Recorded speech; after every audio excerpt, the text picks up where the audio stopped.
네, 안녕하세요. 반갑습니다. 오늘은 2025년 8월 7일이고요. 긍정학원 303일차 시작하겠습니다. 오늘은 자영업과 부동산의 결합은 무조건 해야 되는 것인가에 대한 주제로 여러분들과 한번 공유를 드려보도록 하겠습니다.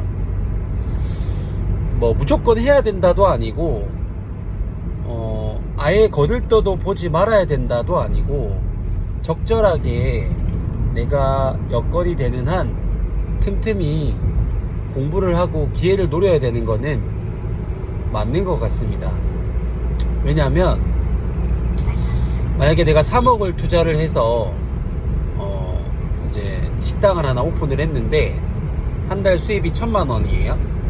그러면 1,000만원을 한 푼도 안 쓰고 내가 30개월 정도를 갚아야, 그러니까 2년 6개월 정도를 갚아야 아예 그 원금 회복이 되는 거잖아요.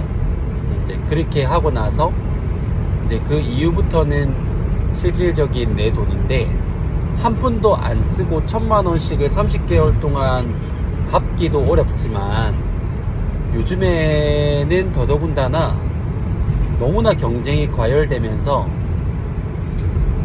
이거를 원금을 회복한다는 거 자체가 굉장히 힘든 시대가 되었지 않나 라고 생각을 합니다.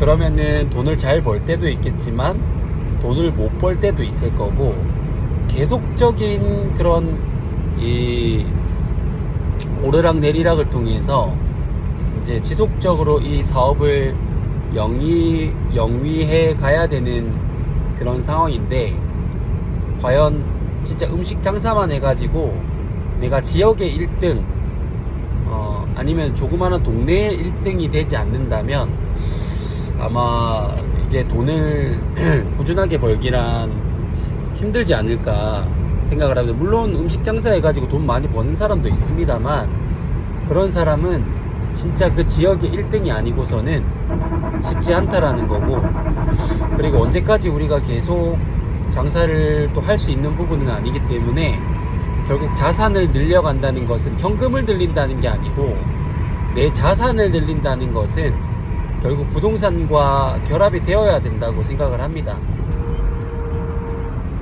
그리고 이 부동산이라는 것은 내가 공부를 하고 틈틈이 기회를 노리고 계속적으로 이제 어떻게 흐름이 흘러가는지를 살피면서 이제 시세나 이런 것들도 보고 내가 원하는 지역에, 원하는 장소에, 원하는 이제 그 부동산 매매 형태가 있을 겁니다. 그런 것들을 잘 고려해 가지고 이제 매매를 한다고 하면은 분명히 승산이 있을 거라고 생각을 하는데, 제가 요즘에 이제 부동산을 뭐 따로 공부를 하는 건 아니지만 이게 주변의 그런 시세들이나 이런 것들을 많이 물어보면서 다니고, 그 다음에 이런 것들을 보다 보면 이 부동산 매물들이 굉장히 많이 나와 있습니다. 근데 현실적으로 현금 흐름이 원만하지가 않은 사람들은 조금 더 얘기하기가 조금 수월합니다.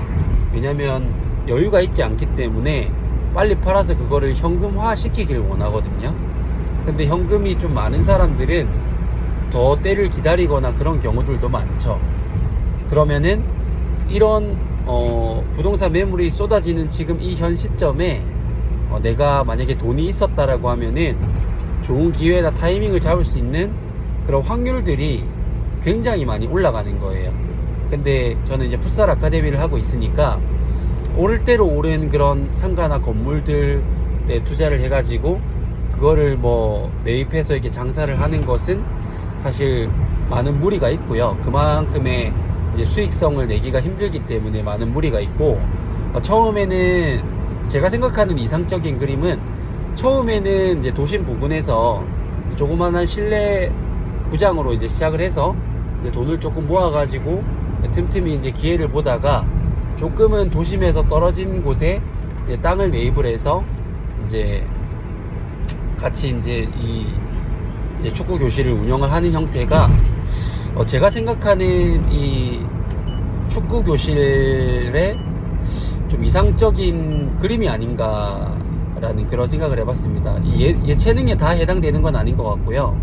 축구 교실은 그렇게 가야 되는 게 저는 맞다고 생각을 합니다.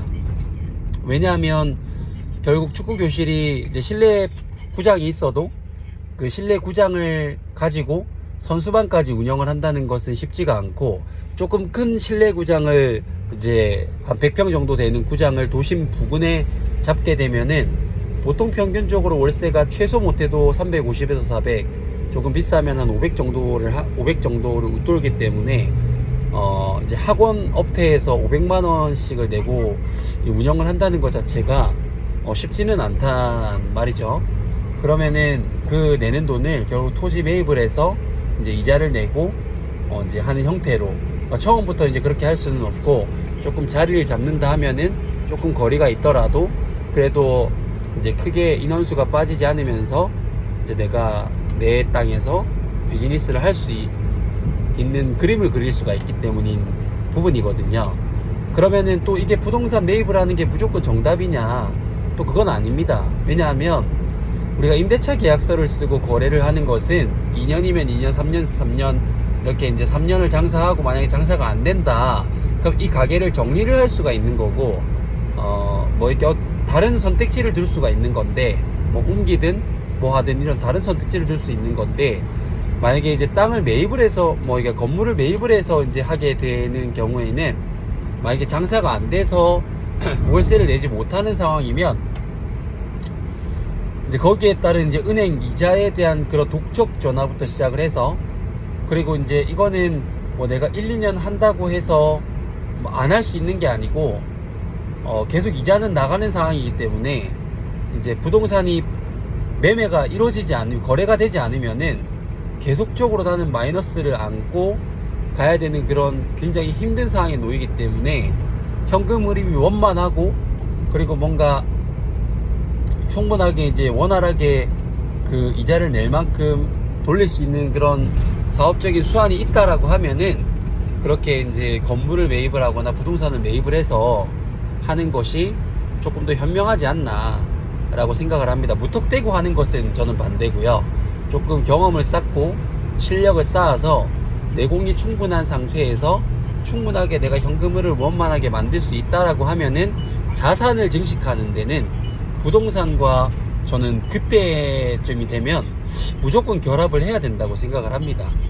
그러면은 결국 내가 버는 것은 유지가 되는 정도만 벌더라도 부동산 그 가치가 오르게 되면, 1년에 뭐 얼마가 오를지 모르죠. 가치가 오르면은 결국은 내가 장사를 통해서 모은 돈은 많이 없을지언정 그 건물의 가치로 인해서 결국 내 자산이 증식되는 건데, 이게 뭐 현금이 많아진다 뭐 이런 것보다 그 건물이 팔리면은 현금이 많아지는 거지만 결국 자산이 증식되어져 있는 거잖아요.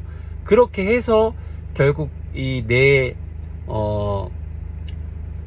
자산을 이렇게 이제 확장시켜 가는 것이 현 자영업 시장의 형태가 아닌가, 이제 그런 생각들을 많이 해봤습니다. 그래서 이런 것도 한번 생각을 해보고 저런 것도 생각을 해보고 하면서 나의 재테크 이런 것들은 어떤 게 맞는지, 나의 지금 아이템은 어떤 부동산의 형태가 맞는지를 잘 파악을 하셔서, 이게 어떤 분들은 건물통을 매입을 하는 게 또 맞을 수가 있고, 베이커리나 이런 거는 뭐 그럴 수 있겠죠.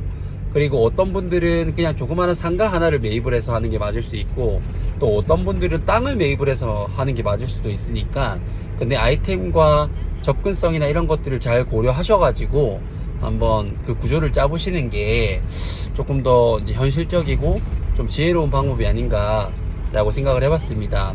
그래서 이 유튜브 영상을 보시는 분들 중에서도 자영업을 하시는 분들이라고 하면 계속 내가 몸을 써서 노동을 해서 돈을 버는 형태가 아니고, 그 외적으로도 뭔가 내가 자산을 증식할 수 있는 방법을 뭐 지금 당장 무조건 그것만 팔아 이런 게 아니고, 조금씩이라도 공부를 하고 뭔가 알아두는 부분들이 있어야만 결국 그걸 통해서 내가 또 다른 기회를 창출할 수 있는 부분들이기 때문에 여러 가지로 조금씩 시간을 쪼개어서 공부를 해야 되는 그런 시기라고 생각을 합니다. 분명히 그러다 보면은 나한테도 기회가 올 거고, 저도 지금 그렇게 하고 있거든요. 근데 그러려고 하면 가장 중요한 거는 현장에서 일단 땀 흘리는 게 제일 중요하고요. 그거를 기본적으로 해놓은 상태에서 플러스 알파 개념으로 공부를 하셔야지, 이제 장사하는 게 싫다고, 뭔가 좀 편하게 돈을 벌고 싶다고 현장에서는 열심히 안 하고 플러스 알파만 생각을 하면은 그 부동산 투자도 결국 언젠가는 무너질 거라고 생각을 합니다. 그래서 제가 요즘에 생각하고 있는 부분들을 여러분들과 한번 공유를 하고 싶었습니다. 제가 준비한 것은 여기까지고요. 첫 번째, 나는 나 자신을 사랑한다. 두 번째, 나는 내가 좋다. 세 번째, 나는 무한한 잠재 능력을 가지고 있다. 네 번째, 매일매일 성장하고 감사하는 삶을 살아간다. 다섯 번째, 나를 구하는 유일한 길은 세상을 이롭게 하는 것이다. 여섯 번째, 나의 정체성은 연봉 2억 원을 버는 장원풋살 아카데미 경영자 잘될 운명 황치훈입니다. 반갑습니다. 여덟 번째, 아홉 번째, 장원풋살 아카데미는 대한민국 최고의 유소년 풋살 클럽이다. 열 번째, 장원풋살 아카데미는 대한민국 최고의 유소년 풋살 클럽, 그리고 매출 5천만 원을 달성했다. 11번째, 장원풋살 아카데미 선수단 100명 달성했다. 12번째, 땅 5,000평 규모의 부동산 가치 100억 원의 규모를 가지고 있는 풋살 브랜드 풋살 이즈 라이프 사업체를 운영하는 사업가가 됐다. 13번째, 김해시 풋살연맹 최초로 유청소년 실내 FK 리그를 개최한 유일한 도시가 됐다. 14번째, 땅 1,000평 규모의 실내 풋살장을 지어서 그 안에서 풋살 교육도 하고 풋살 수업도 하고 그 다음에 풋살 리그전도 하고 풋살 대회도 할 수 있는 그런 멋진 구장을 짓는 땅 주인이 됐다. 15번째, 이렇게 자영업과 부동산을 결합할 수 있는 것들을 끊임없이 공부를 하고 현장에서 열심히 하고 또 열심히 하고 땀 흘리면서 내 실력과 체력을 쌓아가기 시작을 했더니 그런 경험들을 바탕으로 장원풋살 아카데미 매출 5천만 원을 달성했고, 그 경험을 바탕으로 책을 출간했더니 베스트셀러 작가가 됐고, 수많은 곳에서 강연 의뢰가 들어오고 수많은 자영업자분들에게 영향력을 주는 그런 멋진 사람이 됐다. 모든 것이 반드시 다 이루어졌다.